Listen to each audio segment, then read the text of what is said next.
Alrighty.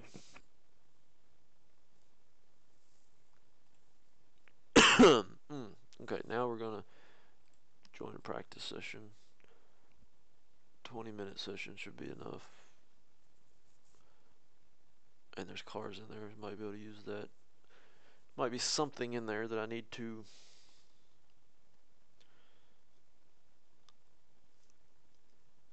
use another car for. But anyway, so obviously we registered for it.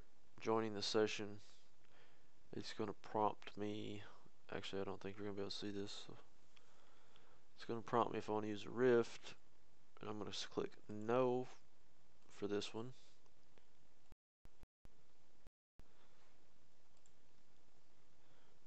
And then I'll have to go to, yeah, it worked. Awesome. Alright, I feel like it's not going to fit the screen, but anyway.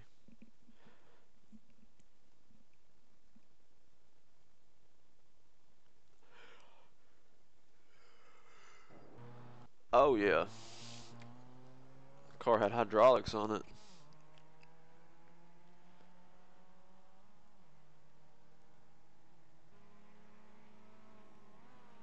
Alright, obviously you push spacebar and that goes away, so if you're like filming or anything, yeah. And if you're in this mode and you click your push to talk button, it will still work, but it will not show you a dialogue like that. It won't show it. Yep. So basically everything on here is pretty straightforward. I'm pretty sure everybody's seen this enough times. Um, Entries, see your entry list, the club that they're part of. See like Todd Walker's from Mid-South. Be interested to know where he's from. This shows your division. Everybody's Division 1 in Miatas because there's only one division.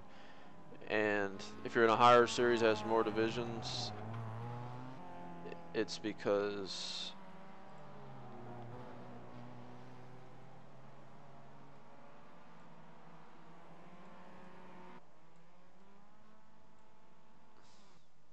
yeah, if you have more division, or if you're in a higher series with higher I ratings and stuff and has more divisions, that's what it's based off, is your I rating.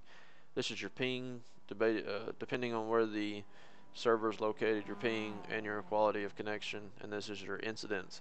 If you're in, I mean, it's just kind of a way to psych yourself up, I guess, but if you're in a session and qualifying has just ended and someone has a time that's very similar to yours or maybe faster than yours, look at their incidents. If they have maybe incidents on one of their laps, that could tell you that they're right on the edge of where they need to be, because I'll be the first one to tell you, if if I run a good pace, if I'm fast at this track, if I can actually run that pace that the time I set in, I'm probably not going to have an incident, any incidents all race. If I'm comfortable running that pace, I'm not going to have any incidents. So, in my opinion, having incidents on any laps, whether it be in qualifying or anything, just shows a weakness, and that could be a vulnerability.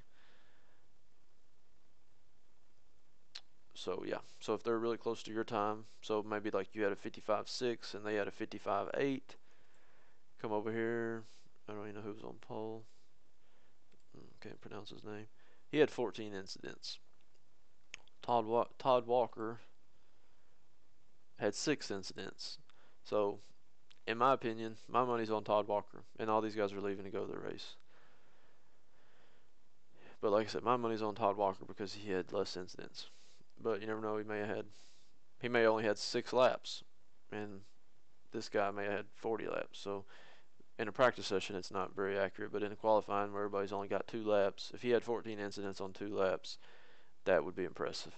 And we actually saw that the other night. I think me and Michael or me and Joe or somebody saw that the other night. But anyway, this guy had 23. That would be even more impressive. So that's all you can really see at the entry screen here. Laps. If you click on Todd Walker, it'll show you all his laps. He actually had 15 laps. Oh wow, see what I'm saying? This guy had 7 laps. 2 of them were out laps,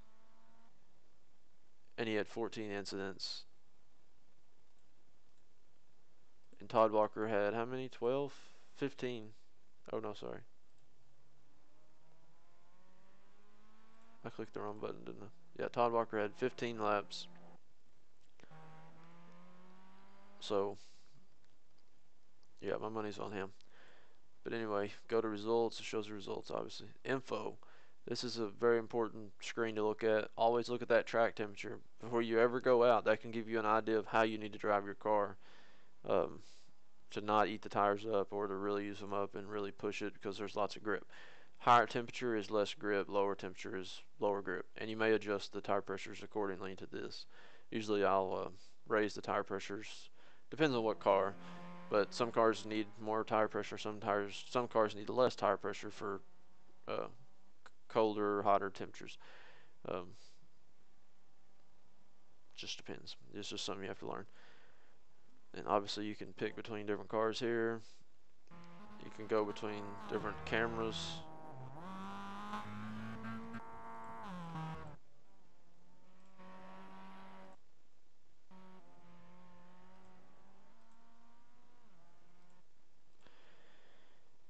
Um, and this is just a bunch of replay controls. I'm not going to go through all that. Moving on to options. This is going to reveal all my secrets, but why does my throttle show a little bit? It doesn't. Okay. Wheel range. I have a 900 degree wheel, so set at 900, except it's not set up at 900 right now for some reason. Now it is.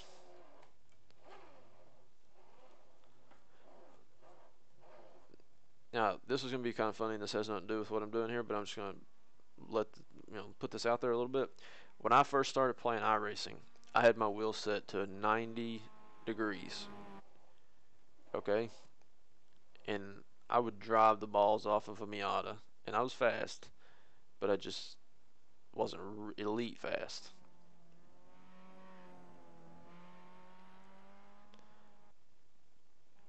I I don't remember what made me do it, but I set the steering wheel to like 180, I think, something like that. Maybe like 200, maybe or something. And it was like night and day difference. I got crazy better after that. And and then I was like, well, maybe I just need to go to full 900. And I did that, and it took me the longest time to learn how to drive at full 900. But it paid off hugely. So just putting that out there. If anybody's driving at anything less than 900, I strongly recommend getting to 900 or whatever the car um, requires. But I mean, iRacing automatically does all that because if you put wheel range at 900 and map range at 900, and there are actually some out there that go more than that. Um, when you get in the car, if it only turns 90, it'll only turn 90, which there is no cars that do that, I don't think. But anyway, force factor for your brakes. I use a load cell brake, and uh,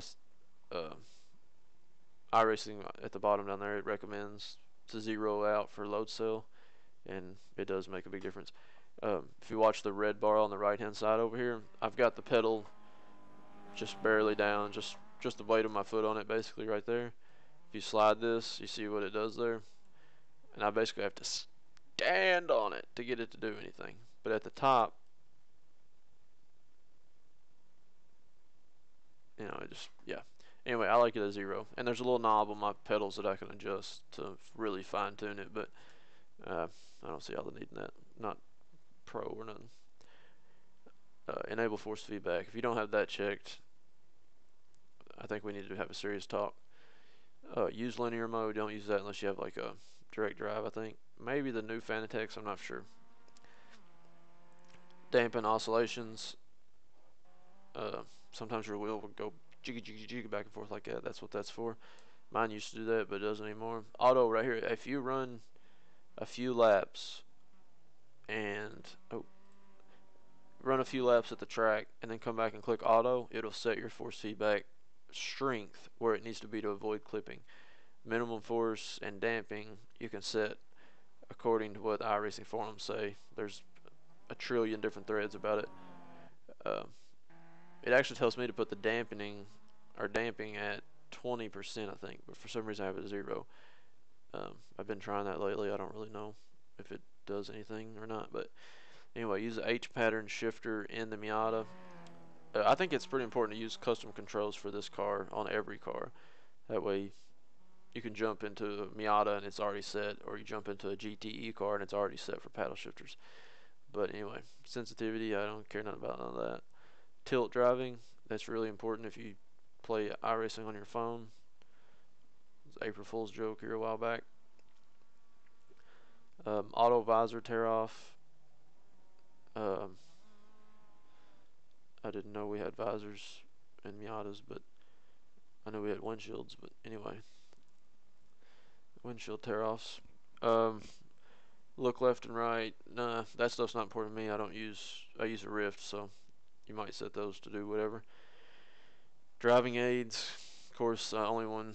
I hope the only one anyone uses is maybe auto clutch if you don't have a clutch pedal, and um, driving line if it's like a new track or something. Um, I probably wouldn't use auto clutch either. I would map it to a button or something, just because it's auto clutch is so slow, and all this stuff is whatever you want.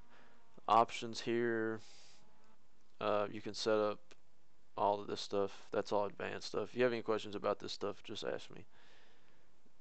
Um, Graphics, pretty self-explanatory. Replays, another replay graphics menu. Sound.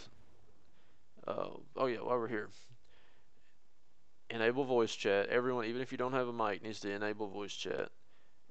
Do not disable it while you're driving, and do not mute it. Playback, mic, notification. Notification is what shows up in the middle of your screen when you push the button. Push to talk, that's whatever button is push to talk. Now, I use a Rift, so it's pretty challenging to find my keyboard when I race, but it's really easy to find the arrow keys because they're by themselves. So my louder is up arrow, my quieter is down arrow, because sometimes in the race you like to talk, so you want it loud so you can hear everybody, but then when you're really battling it out with somebody, I can't deal with the distraction, so I usually just turn them down. And then muted, I don't use mute because I still like to hear it if something's important is said, so I don't mute it completely. But anyway, so I just reach over up arrow or down arrow to find louder or quieter, and then down at the bottom, right arrow or left arrow is for next channel, previous channel. Because if you're somebody spotting for you, you have to switch over to team channel and then talk to them, and then you have to switch back to the all drivers channel to talk to all the drivers, and you also have to switch to like a private channel, which we'll get to that in a minute. Voice pack, JJ Spotter pack, I like that, it's pretty cool, and just all that's pretty self-explanatory. Controls, pretty self-explanatory.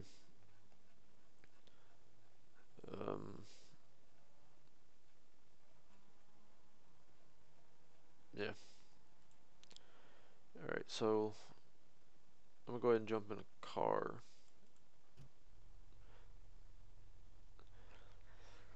Alright, we go through the black boxes. F1's pretty self-explanatory. 2's pretty self-explanatory, and you can use your mouse to scroll through them, in case you didn't know that. F3 is relative. I'm sure everybody's seen these before. F4, sorry, is fuel. You could change this on the fly.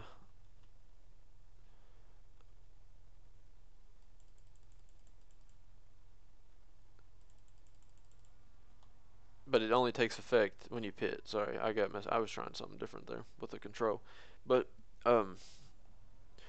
yeah, if you put like add 1 gallon when you pit. Oh, I got to tell you something else that I found out recently that really screwed me. If you put 1 gallon and you go into the pits, and it puts 1 gallon in your car. Okay, let's do something better. Let's do something like 5 gallons. All right. So it's late in the race, and I've set my strategy for 5 gallons, but I really need 6 gallons to finish the race. So I pull in the pits. It automatically starts fueling the car. I jump over here and click up 6 gallons. Okay, whatever it put in your car, it just started putting 6 gallons in it now. So instead of it putting like 5 gallons in it and then just putting 1 more gallon in it, no, it doesn't do that. It puts that much in it again. So if it was finished and put 5 gallons in your car, it just put an additional 6 gallons in your car. So you have a total of 11 gallons. Yeah, I did that in an IMSA race and it totally screwed me. I needed like a half a gallon or a gallon or something, and it ended up putting 11 gallons more. So I had like a full tank of fuel. Yeah, I was very upset. I would have got podium in that race. All right, enough of me crying. Um, all right, F6, I think. No, F5 is tires. Change your tire pressure, replace, whatever. Um, for next pit stop. If I was you guys, if I'm racing Miatas or Mustangs or whatever, where they have a fast repair, especially Miatas, because Miata you can pit, get a fast repair, and go back out and still do good. Like I've pitted for a fast repair and come out and still won the race. But anyway, uncheck this begin fueling. Uncheck that. Like I said, I was wondering what my pit dude was doing when I unchecked that. And uncheck the replace tires at the start of the race. That way, when you come in, you can come straight into the pits and get your fast repair.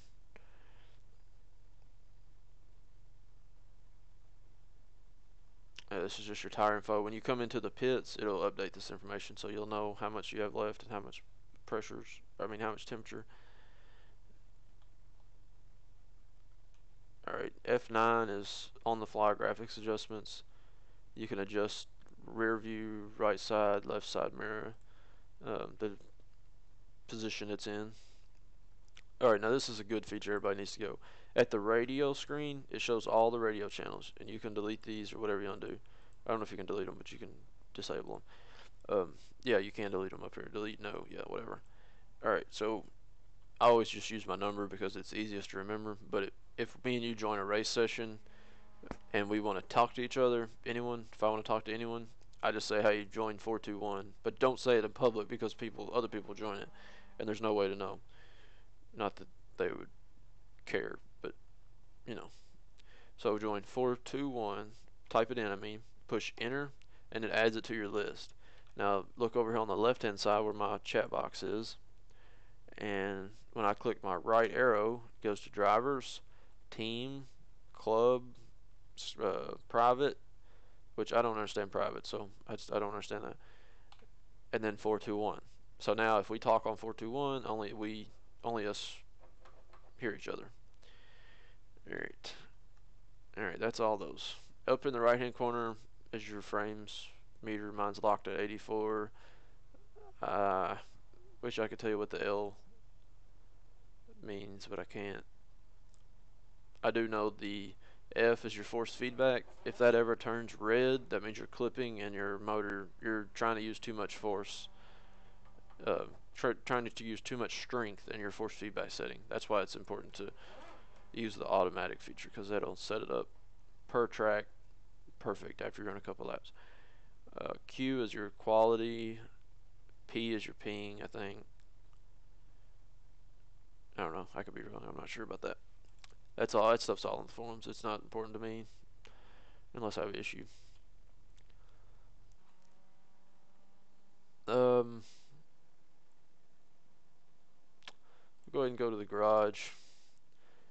All right, let me jump back out real quick.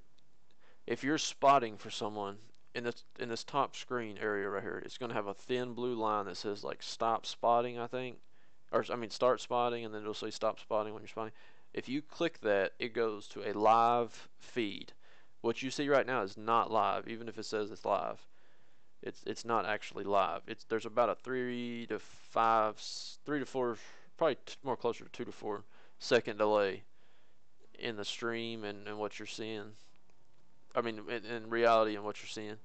So if you ever click start spotting, you'll see a jump, a screen jump, and that's because it goes to the live picture. But when you click that start spotting, the driver no longer gets commands from his normal spotter. So be careful, because if you're just spectating someone, they're not getting any spotter commands. Car inside, car outside, whatever. And I've had people do that to me, and that's kind of frustrating.